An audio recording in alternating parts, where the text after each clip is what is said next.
اللہ تعالیٰ نے فرمایا کہ ماں باپ کے دو حقوق ہیں بس، ان کو اگر اولاد دیتی چلی جائے ماں باپ ساری زندگی اپنی اولاد سے راضی رہیں گے۔ دو حقوق نے ساری زندگی کا جھگڑا ان دو رشتوں کا ختم کرا دیا۔ پہلا حق یہ ہے اولاد کا والدین کے لیے کہ جب تک وہ بوڑھے نہ ہوں تو جائز کاموں میں ان کی اطاعت اولاد کرتی رہے اپنی طاقت کے موافق، جو بھی وہ کہنا کہیں، جس کام کا بھی حکم دیں، جائز کام ہو اس کے اندر اولاد کو چاہیے کہ وہ ماں باپ کا کہنا مانتی رہے، خوشی کے ساتھ مانے، جہاں وہ نہیں مان سکتی وہاں معافی تلافی کر کے ان کو راضی کر لیں، جھگڑا ہوگا بھی کبھی۔ دوسرا حق ہے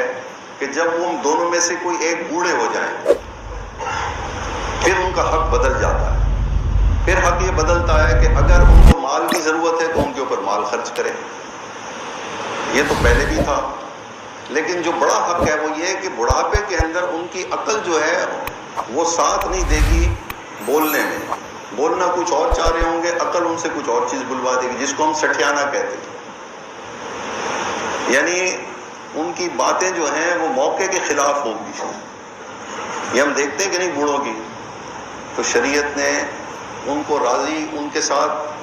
ان سے جھگڑا ختم کرنے کا شریعت نے کیا کہا کہ جب ماں باپ میں سے ایک یا دو بوڑھے ہو جائیں تو ان کو اف تک نہ کہو۔ اف کا مطلب یہ ہے کہ وہ ایسی بات ضرور کہیں گے